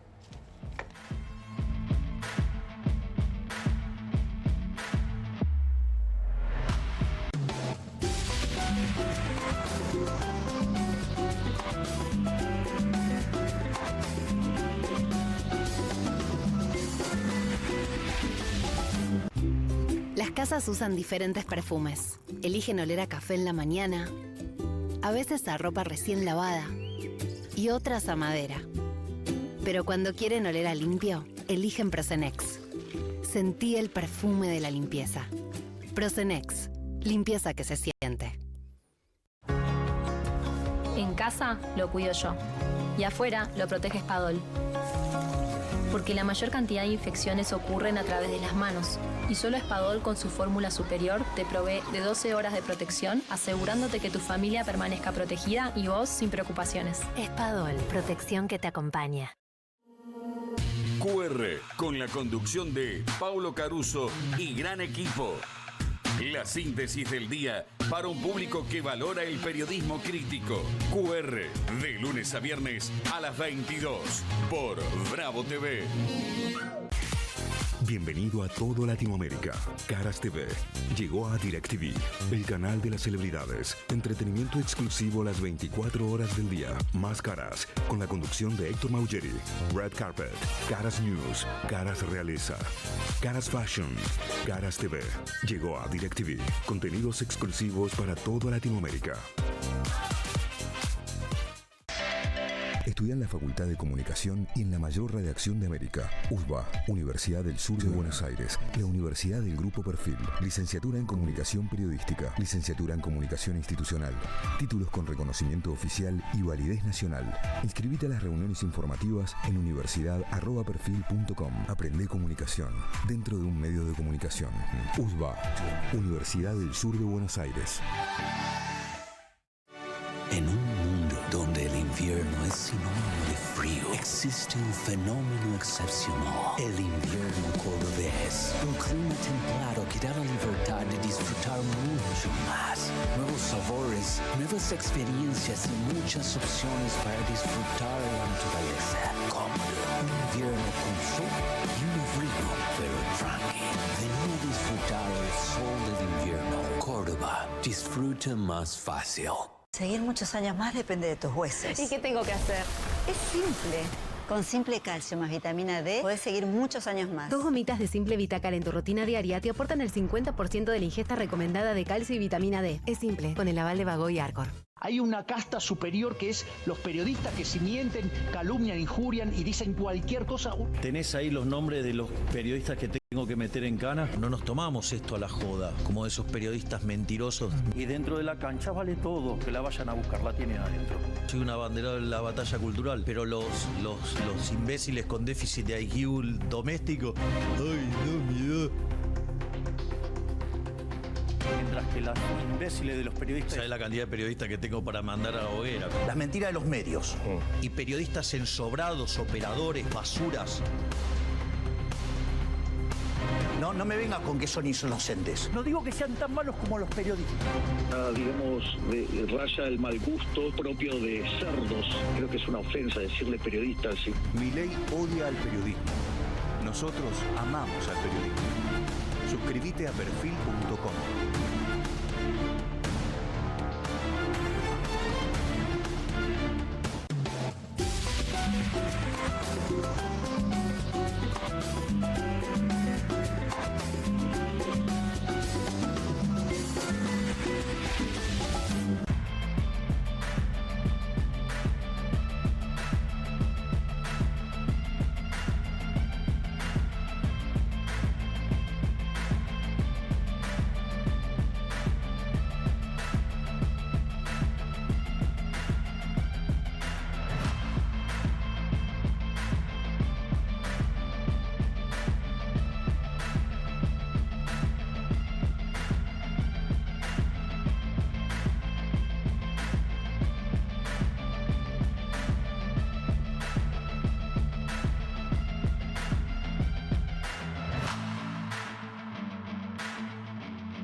Dos minutos pasaron de las 10 de la noche, comienza una nueva semana de QR. ¿Cómo estás, Pablo? Buenas noches. Hola, Juan, muy buenas noches. ¿Cómo va? ¿Cómo surfeaste el lunes? Bien, muy bien, la verdad que llegando a la orillita. Ya. Muy bien, siempre desafiante. Te quiero hacer una pregunta personal porque recién con un compañero de trabajo con el que hace 1 año y medio o más compartimos, nos acabamos de dar cuenta, fuimos a la misma escuela secundaria. ¿A qué escuela fuiste? Yo fui a la Escuela Superior de Comercio Carlos Pellegrini. Ah, muy bien. Bueno. Bueno, no sé, qué sé yo. Sí, bueno, viste, cuando Siempre aparecen en la ciudad de Buenos Aires, acá los Pellegrini aparecen como Claro, sí. las deseas. ¿Tuviste una linda secundaria? Tuve una linda secundaria, sí. Después no me dediqué a nada que tuviera que ver con lo que la secundaria me estaba formando, ¿no? Digamos, Bueno, pero porque es comercial. Claro, era una escuela comercial, es una escuela comercial, no fui por ahí, pero sí, por supuesto, sí, disfruté de mi Pero te escuela formó, secundaria. te forjó. Sí, claro que sí, todo nos forma. Me parece que el camino nos forma, ¿no? El camino que tomemos siempre nos forma. Así es. Bueno, muy bien, tenía ganas de conocer ese. ¿Y vos detalle. a cuál fuiste? Yo fui al Mariano Acosta con Woody González, que nos acabamos de enterar, insisto, después de un año, más de un año y medio de trabajo, que fuimos a la misma escuela secundaria, no sé. Una revelación para nosotros impresionante. Hermoso, le paso muy seguido por adelante al Mariano Acosta. Ah, claro. Sí. Bueno, me alegro, muy bien.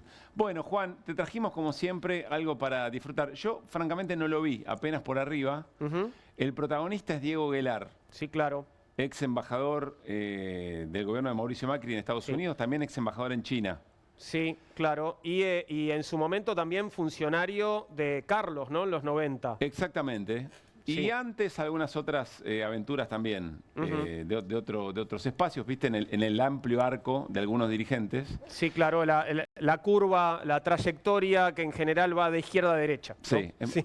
Me llama la atención esta anécdota, solo conozco el título, insisto, porque con Diego Guelar me ha pasado que hemos conversado posiciones antes del aire y cuando fuimos al aire eran bastante distintas a las que...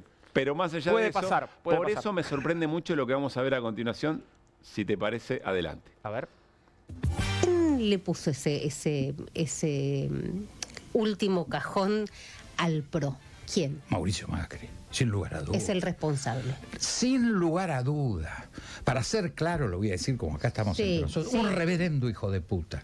No sé si es elíptico, no es muy diplomático, pero efectivamente, 20 años de haber conformado primero un partido municipal, porque eso así nace PRO. Después un partido nacional con representación en prácticamente todos los distritos. No iban a pasar la General Paz, de ahí nace, ¿no? El fenómeno barrial, no pasaba la General Paz. Fue durante un tiempo, fue durante los primeros 3 o 4 años un fenómeno municipal, definido así. Pasa y da el salto a transformarse en un fenómeno nacional. Y después lidera, porque lo hizo el mismo hijo de puta, liderar una asociación que era curiosísima, porque es como la definición de CDU alemán hoy, que está asociado con la centroizquierda y los liberales para parar, en el caso alemán, a la extrema derecha. Es decir, un partido de centro-derecha. ¿Por qué centro-derecha y no derecha? Pues yo soy de derecha. ¿Por qué me autodefino como me autopercibo de centro-derecha? Porque yo creo que la izquierda no son los zurdos de mierda, es la izquierda. Es una fuerza que tiene la misma legitimidad que la derecha y si es democrática puede dialogar con la derecha. Bueno. Embajador. Sí. ¿No? Embajador durante muchos años, por otro lado, ¿no? La verdad es que yo no me puedo meter ahí. Pablo, entiendo que Guelar conoce mucho más a Mauricio Macri que vos y que yo, así que si lo dice él... Insisto, después hay que ver otros comportamientos, pero lo que está diciendo, en definitiva, primero rompe un poco el molde, ¿no? Claro. Respecto de la caracterización, pero también está diciendo, Mauricio Macri debería haber ocupado un lugar respecto a la ultraderecha de Milei que deciden ocupar, y rompe todo en el medio. Es interesante, me parece, el análisis, pero lo que llama la atención es la caracterización y qué es lo que estará pasando dentro del PRO. En un ratito vamos a hablar de la libertad del engaño en general, pero nos llamó la atención y lo queríamos compartir con vos. Bueno, gracias por compartirlo. Me gusta Guelar cuando está un poquito más colorido. Lo vi como estaba demasiado sobrio. Sí, ¿no? Puede ser. Pero bueno, sobrio no en sus palabras, por supuesto. No, definitivamente no. Bien, ¿reaccionará Mauricio? Veré, no creo que le dé entidad a eso, no por Guelar, pero no creo que le dé entidad, pues se metería en una discusión distinta. Lo interesante es saber qué es lo que está pasando dentro del PRO, insisto, en este momento, y qué va a generar, o qué va a quedar del PRO, creo que lo charlamos la otra noche, de pegarse tanto en un pacto de estas características cuando eventualmente el proyecto Milei decaiga. Claro. Ahí me parece que va a estar, vamos a ver en retrospectiva esta decisión de ¿Qué Macri. quedará ahí?